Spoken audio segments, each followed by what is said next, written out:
Voilà le temple du dieu Amon. Nous allons participer à la cérémonie rituelle pour éveiller le dieu Amon, dieu suprême des Égyptiens. Vous voulez dire qu'Amon, le dieu des Égyptiens, s'est endormi toute la nuit? Bien sûr, Amon et le reste des dieux qui lui sont inférieurs se reposent et dorment pendant la nuit. Et que fait le croyant qui veut prier la nuit pour faire part de ses tourments et ses souhaits à son dieu? Les hommes doivent suivre l'exemple de leur dieu et dormir pendant la nuit. Car les dieux ont consacré la journée pour la prière et la nuit pour le repos.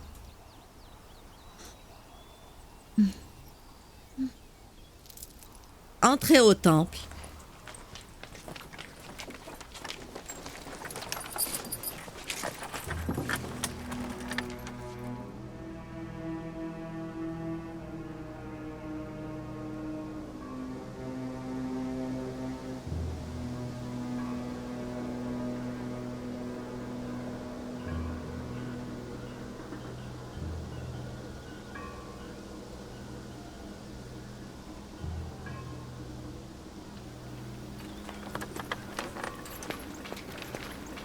Seuls les Égyptiens et les croyants peuvent rentrer au temple.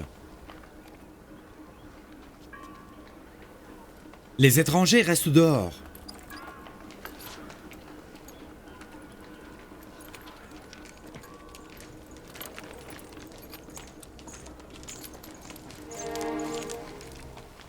Avant la cérémonie, tous les prêtres doivent se laver et se purifier avec de l'eau sacrée du Nil pour pouvoir pénétrer dans les pièces réservées au dieu Amon.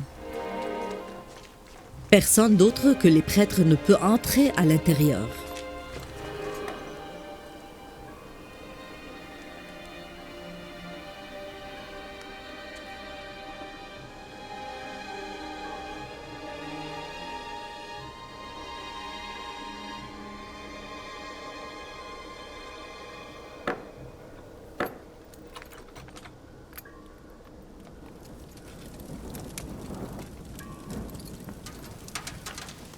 Ils font ces rituels pour purger et nettoyer le dieu Amon. Ils le vêtissent ensuite de beaux habits pour qu'il paraisse élégant. Et enfin, ils le parfument avec les plus beaux arômes. C'est alors qu'il sera prêt à être vénéré par ses adorateurs. Ceci veut dire que les croyants ne peuvent pas prier et vénérer leur dieu en solitaire sans venir au temple? Non. Les croyants doivent se diriger au temple d'Amon pour faire preuve de leur adoration et de leur foi. Mais j'ai entendu dire que le dieu doit être présent partout.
Nous nous adressons à vous, âme sainte et élevée qui voltige dans les cieux, âme de Dieu, Amon.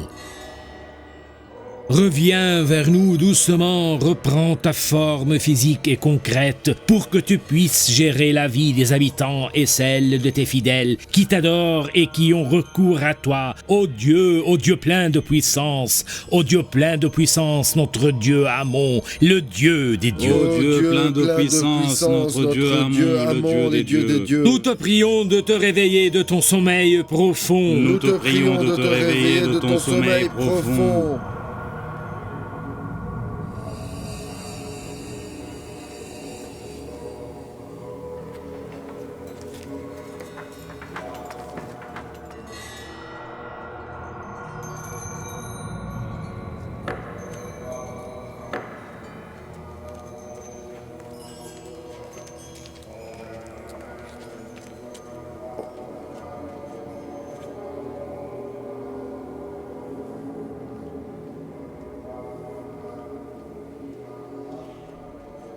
Ô puissant Amon, nous te demandons d'accepter ces cadeaux et ces offrandes modestes.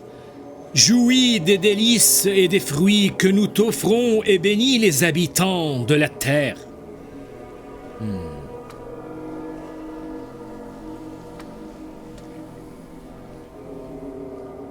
Ça suffit. Partagez la nourriture entre les prêtres et le reste des fidèles.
Tu as vu la grâce et la beauté d'Amon, Yuzarsif?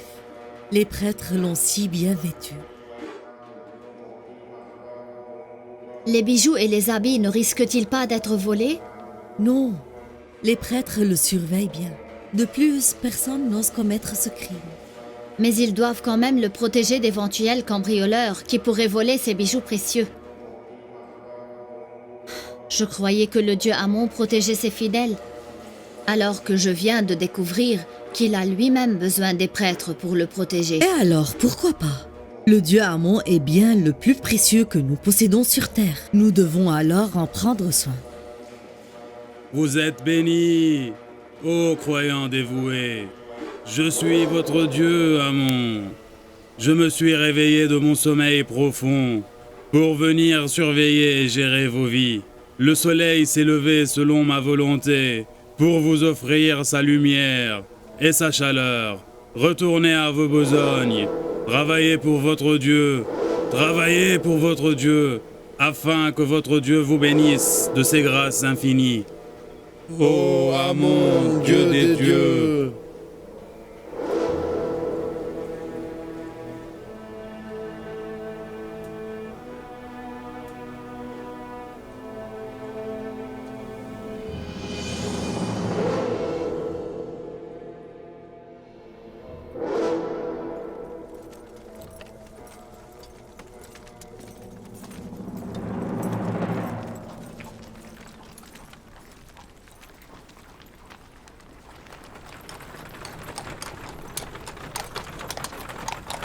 Votre Excellence, c'était Amon qui parlait aux croyants?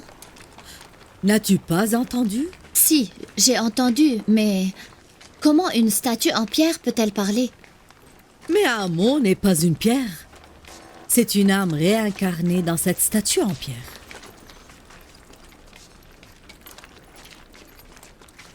Pardonnez-moi. Sache que Amon est un dieu très puissant et savant. Mais aujourd'hui, j'ai remarqué qu'il était un être imparfait. Je vois qu'il a besoin de dormir. Il a besoin des prêtres pour être nettoyé, décoré et vêtu. Il est même incapable de se déplacer sans l'aide des prêtres. Il n'est pas capable de se protéger lui-même non plus. Il ne peut rien faire sans l'aide des autres. Il a besoin d'un temple, d'une femme, d'enfants et beaucoup d'autres choses. Tu veux dire que nous sommes plus puissants qu'Amon parce que nous sommes capables de marcher, de nous occuper de nous-mêmes, de nous habiller et de nous laver à notre aise? Qu'en dites-vous? J'étais incapable de me défendre. Il a l'air d'être un simple petit enfant. Mais ses remarques pertinentes et ses questions m'ont coincé de manière à me rendre incapable de répondre et toutes mes réponses me semblaient illogiques. Ce garçon est très intelligent. Ne t'inquiète pas. Je prendrai Yuzarsif avec moi au temple pour lui apprendre tout ce qu'il a à savoir.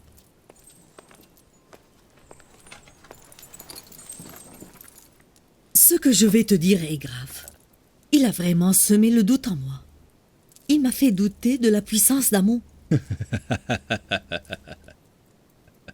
Alors, c'est comme ça le chasseur est devenu la proie de sa proie.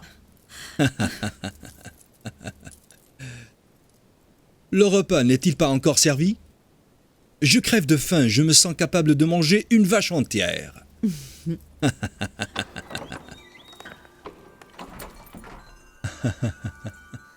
La table est servie, votre grandeur.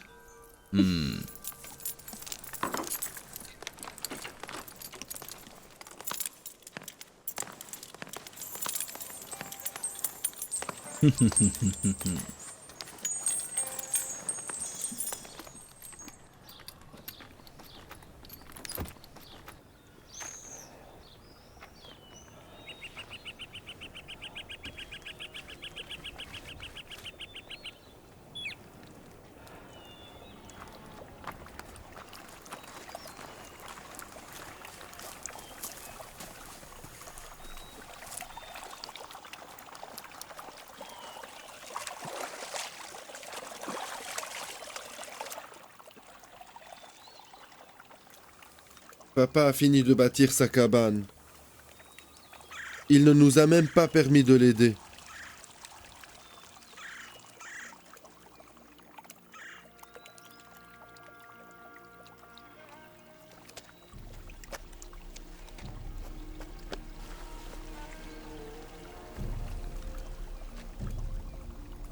Ce sera la cabane de mes chagrins.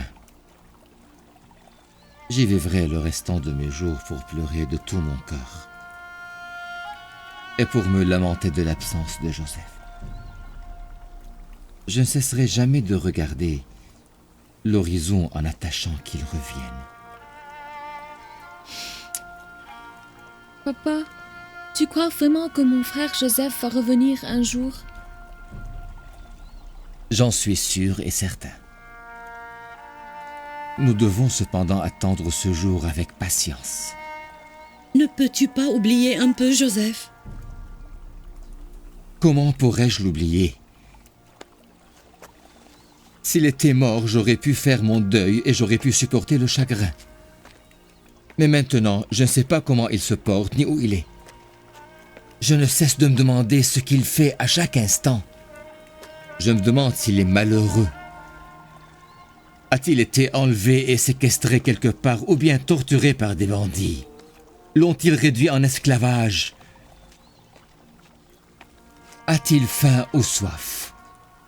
Est-il vêtu ou a-t-il froid? Calme-toi, pour l'amour de Dieu. Pourquoi ne cesses-tu de te torturer? Le chagrin qui est causé par la mort des bien-aimés diminue, alors que celui causé par l'abandon est un chagrin éternel. Malgré cela, je resterai patient.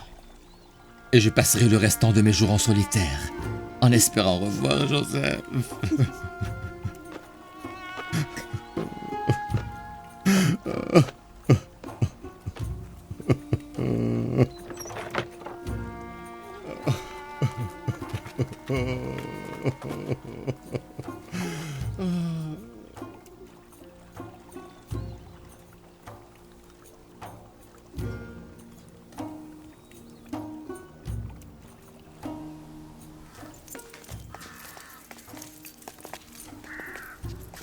Mon char, est-il prêt?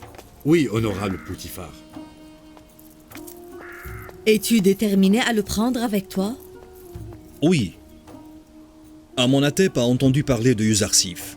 Nous irons le visiter et puis après, nous irons au temple. Je crois que la visite du temple est inutile. Ne pense pas qu'il est un enfant naïf. Il n'est pas non plus comme un vieux chêne. Il est encore jeune et malléable et nous pouvons le transformer à notre guise. Je veux lui enseigner les traditions du peuple égyptien, ses coutumes et ses valeurs religieuses.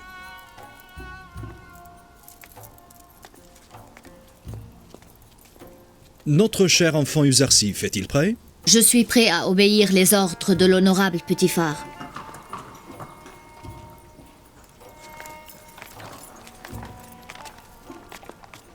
Yuzarsif, le char est très dangereux. Prends bien soin de toi-même. Bien sûr, votre Excellence. Il reviendra sain et sauf, ne t'inquiète pas. Je veillerai à ce qu'il soit à mes côtés tout le temps dans le char. Toi aussi, prends soin de toi-même.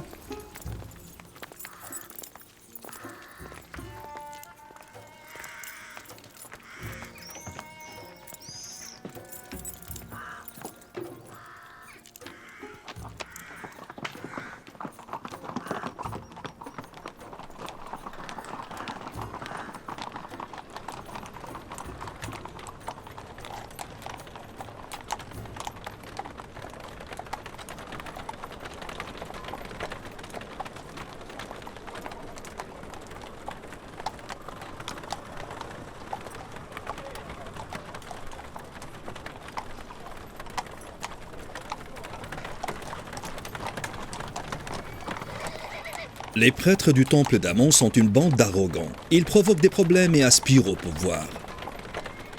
Voilà les dépôts qui appartiennent au temple d'Amon. Chaque année, nous y gardons la plus grande partie des récoltes de tout le pays. Il paraît que ces prêtres ne se rassasiaient jamais.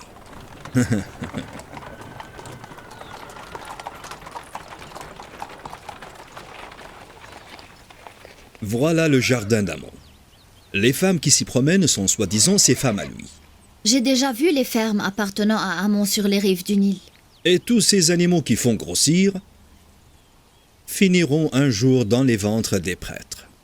Ils sont si attachés à leurs croyances car la dépendance envers Amon leur accorde tant de privilèges. C'est pour cela qu'ils ne permettent à personne de contredire cette croyance et de menacer leurs intérêts.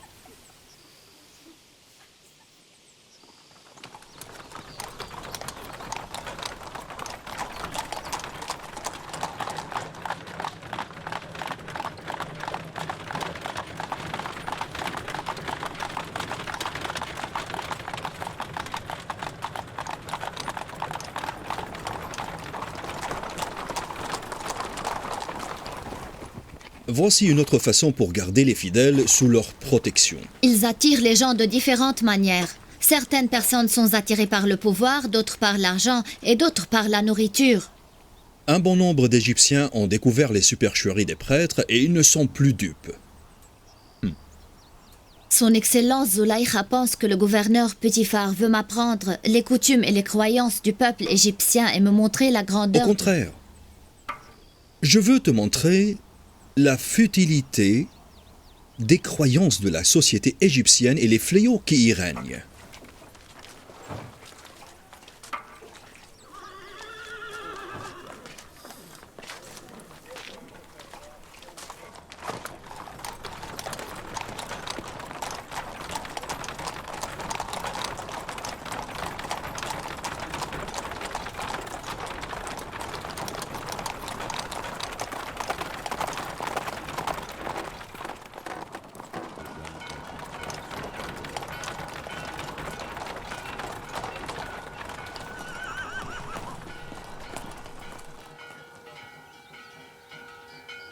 Voici enfin le palais d'Amenhotep III, le grand souverain du peuple d'Égypte.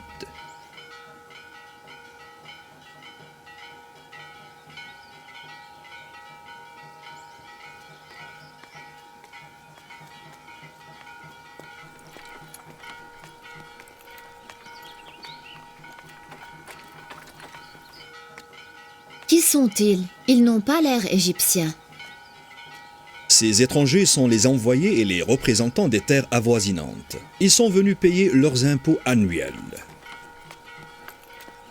Et qu'est-ce qu'un impôt? Les pays voisins qui sont sous le règne et l'autorité de l'Égypte doivent donner une part de leurs ressources et des récoltes de leurs terres au pharaon d'Égypte. En contrepartie, nous les protégeons s'ils sont attaqués par un autre pays. Vous ne pouvez pas les protéger sans prendre des impôts? Sans ces impôts, l'Égypte ne pourra pas rester puissante et stable et gérer tous ces pays. Nous devons leur être reconnaissants. Ya! Ah! Ya!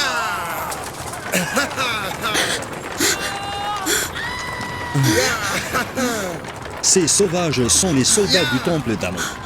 Reste ici, je reviens. Vas-y!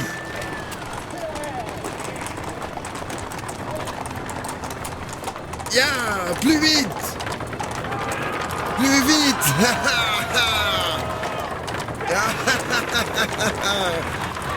Allez, plus vite!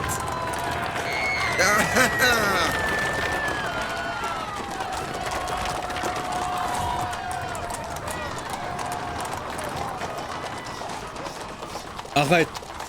Arrête! Arrête! Prends cette direction, je veux leur bloquer le passage. Allez, plus vite!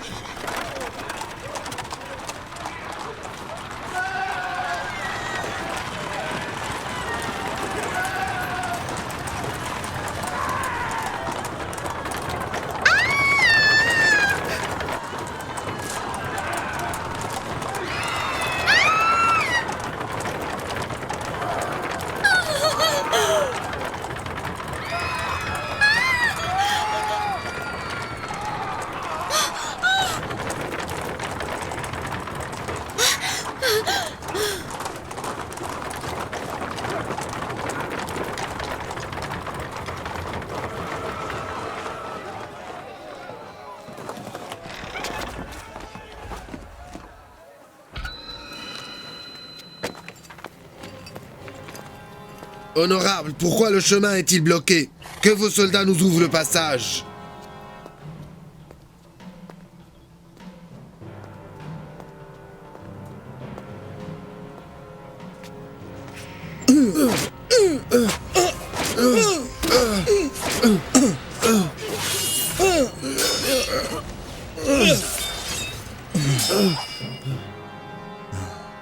Si vous provoquez un tel chaos dans la ville encore une fois, je vous apprendrai une leçon à coups d'épée.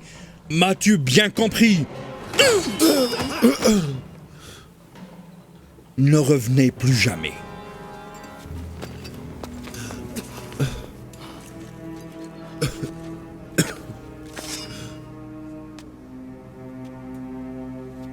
Le temple d'Amon ne va jamais tolérer une telle insulte. Dis à Ankhmao de ma part qu'il apprenne à contrôler les soldats du temple et à les dompter correctement. Sinon, vous aurez affaire à moi et vous ne serez pas content.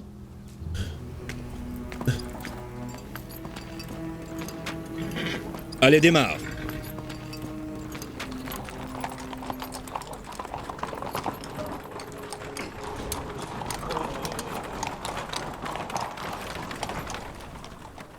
Je devais apprendre une leçon à ces soldats.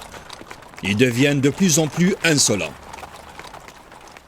Pourrais-je apprendre à manier l'épée comme vous, votre Excellence? Pourquoi pas? Si tu le veux bien, tu pourras apprendre chez Rudamen l'art du combat.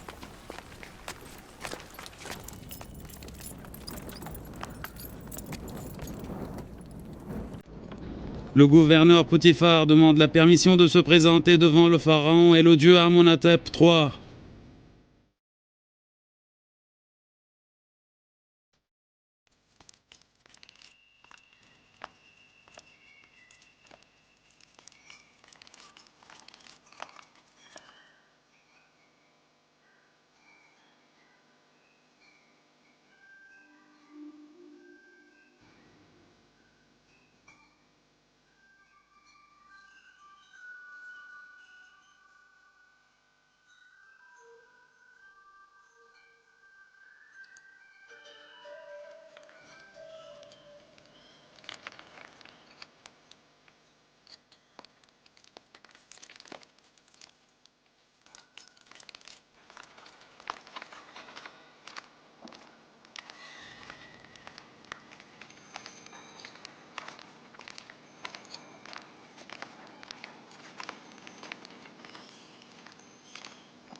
Que le grand pharaon d'Égypte, que le dieu et le fils du dieu Amenhotep soient loués. Bienvenue dans le palais du pharaon, ô valeureux et honorable Poutifar.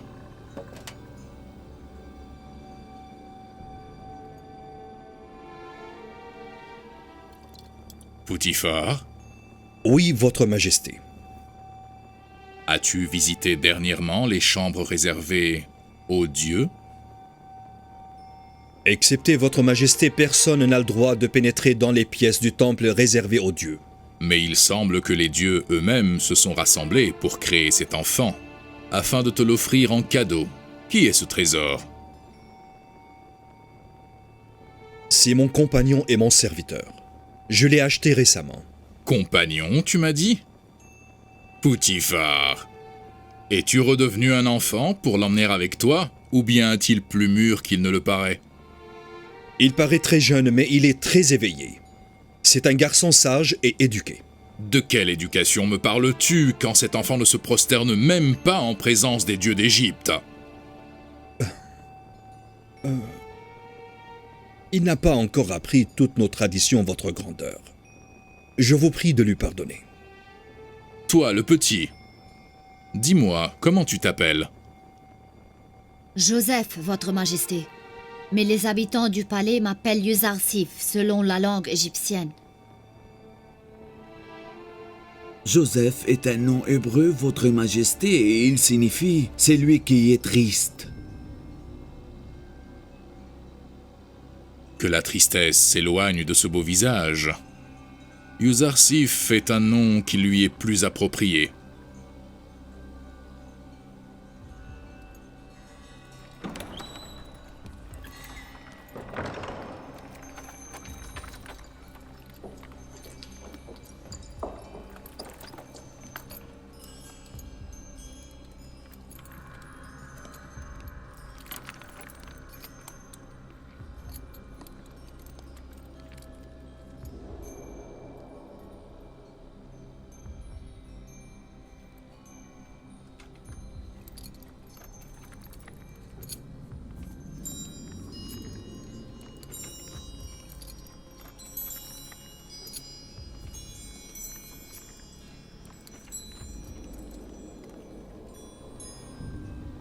Très bien, Yuzarsif.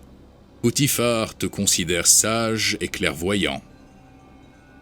Dis-moi, quel est ton avis sur la grandeur de l'Égypte? Il est impoli de donner son avis en présence de personnes nobles et plus âgées, mais puisque votre majesté me le demande, je vais vous répondre. La grandeur et l'importance de l'Égypte m'intriguent. Elle me rappelle les hautes montagnes fières et inébranlables.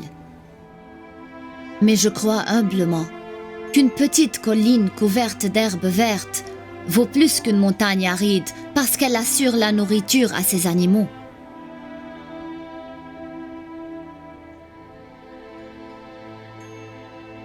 Tu considères vraiment que la grandeur et l'autorité de l'Égypte ressemblent à une montagne fière? Tout à fait, votre majesté. Mais il serait mieux de mettre cette fierté et cette grandeur au service des démunis. Très bien. Très bien, Yuzarsif. Tu as prouvé que tu étais à la hauteur du jugement de Potiphar. Très bien, Yuzarsif.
Cette soumission ne sied pas au successeur du roi, qui a hérité du sang des dieux, ne se courbe pas devant ses esclaves. Je ne sais pas ce qu'il s'est passé, maman. Je me suis inclinée involontairement.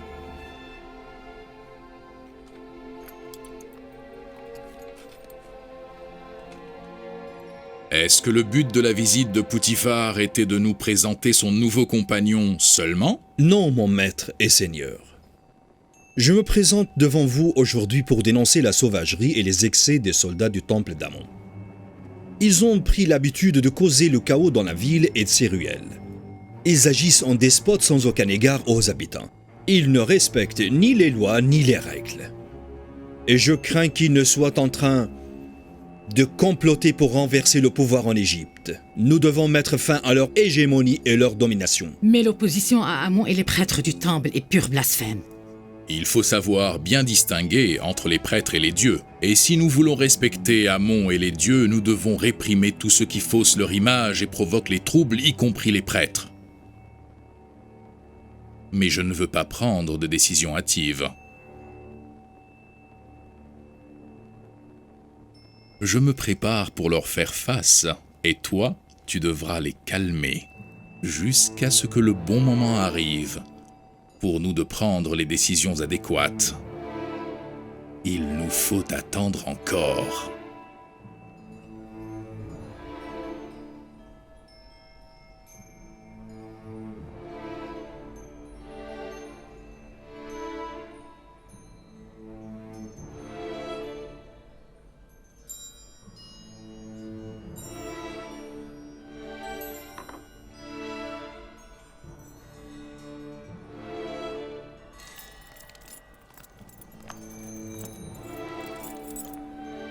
Tu as le droit d'être fier et orgueilleux. Je n'ai jamais vu un enfant aussi beau que toi. Merci, votre majesté. De ma part, je n'ai jamais vu un homme aussi généreux.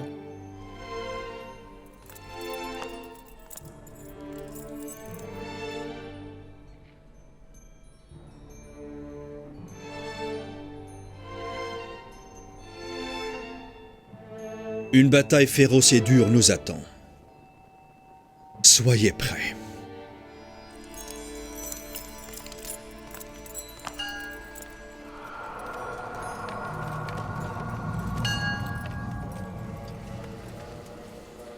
Dans la rue et devant tout le monde.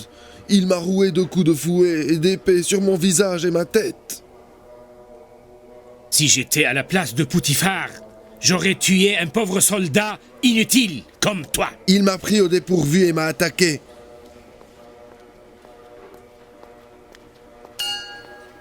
Si je savais qu'il allait m'attaquer, je ne lui aurais jamais donné cette chance. Mais il est trop lâche et n'ose pas me provoquer face à face. Tu défiles comme un lion devant ta propre maison. Mais face à Poutifar, tu deviens une petite brebis. Arrête de te vanter et donne-moi des solutions à ce problème. Je ne suis qu'un simple chien qui aboie devant la porte. Pourquoi me demandez-vous mon avis? Je ne sais pas ce que nous pouvons faire avec lui. Je suis sûr et certain que Poutifar et son maître sont les ennemis de nos dieux, notamment du dieu Amon. Mais j'ignore ce que je devrais faire contre eux. Il ne faut pas trop réfléchir. Nous devons les punir sévèrement à tous deux. Dis-moi qui serait le capable de les punir, toi ou la meute des soldats que tu as? Si j'avais à ma disposition un nombre suffisant d'hommes, j'aurais purifié la ville de Thèbes du fléau d'Amenhotep. Si tu étais vraiment capable de le faire, tu l'aurais prouvé aujourd'hui même. Poutifar et son seigneur Amenhotep sont tous deux au sommet du pouvoir maintenant. Et nous ne sommes pas sûrs de gagner la guerre qui pourrait opposer nos soldats aux soldats même du pharaon. Pour cela, je pense qu'il serait beaucoup plus sage d'attendre le beau moment pour se débarrasser d'eux.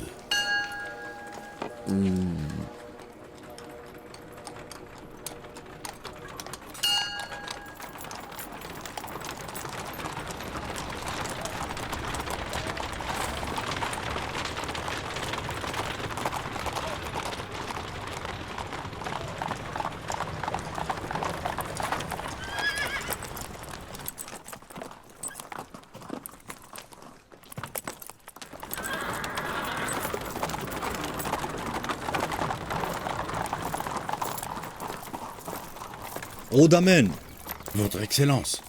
Yuzarsif est un enfant intelligent et doué. Montre-moi ce que tu peux faire. Je veux qu'il devienne fort et courageux. Que voulez-vous que je fasse exactement?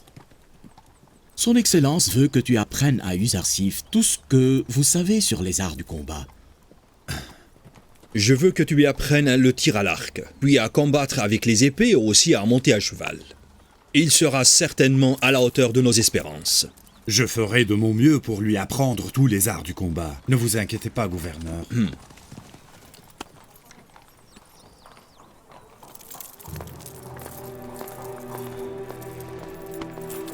Allez, viens avec moi.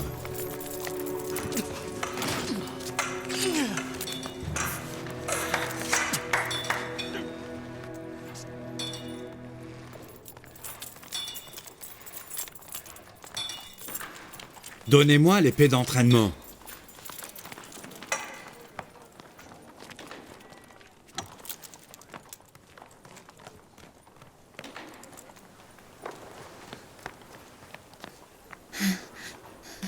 Mais ce n'est pas une vraie épée. Celle-là, c'est l'épée des apprentis. Chaque personne qui veut apprendre à combattre avec une épée en fer doit d'abord apprendre à manier une épée en bois. Tu es prêt? Allez, défends-toi. Ah, très bien. Tu dois toujours m'empêcher de heurter ton corps avec mon épée. Ah. Attention. Si c'était une vraie épée, je t'aurais gravement blessé. À toi maintenant. Je dois te frapper avec l'épée? Oui, fais-le avec force. Je te ferai mal. Je ne peux pas supporter ceci. Fais ce que je te demande de faire. Tout de suite! D'accord. Je ferai comme tu veux.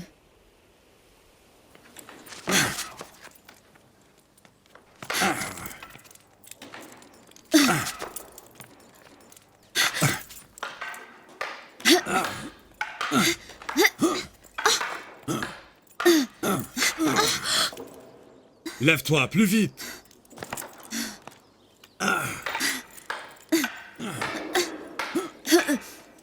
Très bien.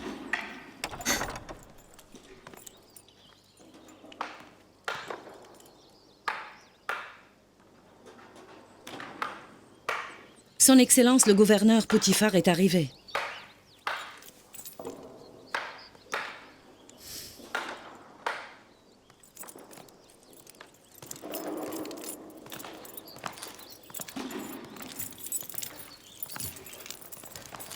Je te salue, mon maître et seigneur, mon cher Potiphar. Merci, ma chère et éblouissante Zuleika. Que fais-tu ici? J'observe Yuzarsif qui prend à manier l'épée. Comment a été votre visite à la ville avec lui? Nous devons préparer Yuzarsif pour qu'il devienne un homme fort et robuste. Je crois qu'il a pris peur aujourd'hui quand nous étions dans le char poursuivant les soldats du temple d'Amon. Tu t'es battu avec les soldats du temple d'Amon? Oui, je devais leur apprendre une leçon. Ensuite, j'ai été avec Yuzarsif au palais du pharaon Amenhotep. J'ai été très fier de Yuzarsif devant le pharaon. Il a fait preuve d'une intelligence incontestable. Le pharaon a admiré ses réponses pertinentes et sa beauté. Puis après, il a ouvert un coffre. Il en a pris un collier de perles et l'a offert à Yuzarsif. Même le fils d'Amenhotep n'a pas pu s'empêcher de s'incliner devant Yuzarsif, en lui mettant le collier autour du cou. Vraiment? Mais c'est incroyable! Toutes les personnes présentes étaient fascinées et certains ont tenté d'empêcher le prince de s'incliner devant Yuzarsif. Je savais que nous n'allions pas regretter d'avoir adopté ce garçon.